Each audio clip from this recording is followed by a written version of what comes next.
Bienvenue sur notre chaîne. Dans cet épisode, nous allons plonger dans une histoire effrayante qui a choqué le monde entier. Une grand-mère de 54 ans a quitté sa maison pour travailler dans les plantations de caoutchouc et n'a jamais été revue vivante. 2 jours plus tard, les habitants et les membres de la sécurité ont fait une découverte choquante. Un python réticulé énormément engorgé avait des difficultés à se déplacer dans les broussailles. Son ventre gonflé est une preuve irréfutable. Appuyez sur le bouton j'aime et abonnez-vous dès maintenant, car c'est une histoire terrifiante que vous ne voulez pas manquer. Jara a été avalée tout entière par un python. Mais comment cela est-il arrivé? Restez avec nous pour en savoir plus sur cette histoire inimaginable. Jara, une grand-mère de 54 ans, vivant à Batara, un petit village sur l'île de Sumatra, en Indonésie, a quitté sa famille le 21 octobre 2022 pour aller travailler. Depuis des décennies, elle travaillait dans les plantations de caoutchouc, un travail ardu sous le soleil brûlant de midi. En tant que trappeuse, elle devait découper les lignes diagonales dans l'écorce des arbres à caoutchouc pour recueillir le liquide blanc laiteux qui s'en écoulait, qu'elle mettait ensuite dans de petits gobelets en plastique ou des coquilles de noix de coco. Les plantations s'étendaient à perte de vue, avec des rangées de caoutchoutiers qui semblaient se confondre avec l'horizon. Malheureusement, depuis l'an 2000, l'Indonésie a perdu 18% de sa couverture forestière en raison de la déforestation massive nécessaire à la production à grande échelle de riz, maïs, tabac, huile de palme et caoutchouc dans la province de Jambi, où se trouvait la plantation de Jera. Cependant, malgré la perte de forêt, cette province reste un milieu magnifique avec des montagnes majestueuses de Barasan et des pics volcaniques émergeant des forêts verdoyantes, des vallées luxuriantes remplies de rivières de marées et parsemées de mangroves. Cette région est l'habitat naturel d'une multitude de faunes indigènes, qui doit désormais rivaliser avec une population humaine en constante expansion. Au cœur de la nuit, Jera sortit de sa petite maison.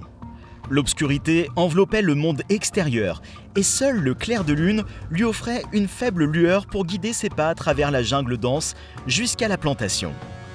Malgré un travail supplémentaire en parallèle, elle ne gagnait que l'équivalent d'1 livre et 25 pence par jour et travaillait sans relâche 7 jours sur 7. Son salaire mensuel était maigre, ne dépassant pas les 45 livres, soit 55 $ à peine. À la plantation, la sécurité de l'emploi était inexistante. Même après plus d'1 décennie de travail acharné. Comme de nombreux autres travailleurs, Jera était toujours employée à la journée, sans contrat formel ni avantages liés. Une fois inscrite à la plantation ce matin-là, elle s'attela à sa tâche. Son couteau fermement en main, elle incisa chaque arbre en diagonale avec une précision sans faille. Elle attendait patiemment que le caoutchouc blanc et laiteux s'écoule avant de passer à l'arbre suivant, attachant soigneusement son petit gobelet de collecte en dessous. Notre histoire prendra désormais un tournant émotionnel et tragique. Jara ne perçut pas l'approche furtive d'un prédateur. Mais soudain, elle ressentit une douleur incroyable dans son dos. C'était une douleur vive et perçante qui la fit bondir en avant. Dans la confusion, elle lâcha son couteau et sentit quelque chose se resserrer fermement autour de son corps. À son horreur, un serpent de 6 mètres de long s'était enroulé autour d'elle. Sa masse musculaire épaisse la comprimait de plus en plus fort. La femme haleta alors qu'elle était tirée vers le sol. Elle prit une profonde inspiration alors que la pression augmentait autour de son corps. Ses bras étaient immobilisés. Le serpent géant l'avait complètement prise par surprise et l'avait prise en embuscade à l'aube.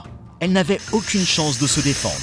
Plus elle gigotait pour se libérer, plus le serpent serrait sa prise étouffante. Elle essaya désespérément de se dégager. Ses sandales tombèrent tandis qu'elle essayait de donner des coups de pied au serpent. Son foulard tomba de sa tête et atterrit silencieusement sur le sol. Jera sentait ses poumons prêts à exploser. Le serpent serrait si fort qu'elle ne pouvait plus expirer. Après quelques minutes agonisantes, elle était morte. C'était un moment déchirant et tragique. La vie de grand-mère avait été prise si brutalement et de manière si impitoyable. Son corps gisait inerte sur le sol de la jungle, témoin de la nature impitoyable et sauvage qui l'entourait. Les pythons réticulés, ces monstres reptiliens, sont les plus grands serpents connus sur Terre, pouvant atteindre des tailles vertigineuses allant jusqu'à 6 mètres, voire même plus pour certains spécimens.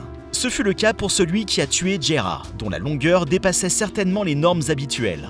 Avec ses 75 kg, il pouvait facilement subjuguer une proie de sa taille. La tragédie était immense et tellement triste. Elle était partie seule, sans que personne ne sache les horreurs qu'elle avait dû endurer. Elle avait travaillé sans relâche chaque jour de sa vie d'adulte pour subvenir aux besoins de sa famille. Mais maintenant, il ne recevrait jamais aucune forme de compensation pour cette perte irréparable. Lorsqu'elle cessa de lutter, que son corps s'immobilisa et que son cœur s'arrêta de battre, le serpent desserra son étreinte. Il se déroula doucement de Jera, se dirigeant vers sa tête avec ses yeux inquiétants. Les ligaments élastiques qui maintenaient sa mâchoire inférieure en place s'étirèrent pour s'adapter à la taille de son repas. La bouche du serpent s'ouvrit grand, plus large que sa propre tête. Puis il commença à la dévorer, en avançant sa bouche sur son corps, l'enveloppant petit à petit, avalant la jeune grand-mère de plus en plus profondément, de la tête aux pieds. Au fil de la journée, le serpent s'engorgea considérablement alors qu'il parvenait à faire entrer le corps entier de Jera dans son corps estomac. En fin de journée, lorsque Jera n'était pas revenue chez elle, son mari avait commencé à s'inquiéter. Il est donc parti à sa recherche, suivant le sentier habituel à travers la forêt jusqu'à la plantation de caoutchouc. Elle n'avait pas quitté son travail ce jour-là. Alors son mari a exploré la plantation, marchant le long des longues rangées d'arbres et appelant son nom. Il a alors trouvé la veste de Jera sur le sol, ainsi que ses sandales et son couteau. Il les a ramassées et a regardé autour de lui. Il a appelé à nouveau, mais le silence était assourdissant. Il savait qu'il se passait quelque chose de terrible.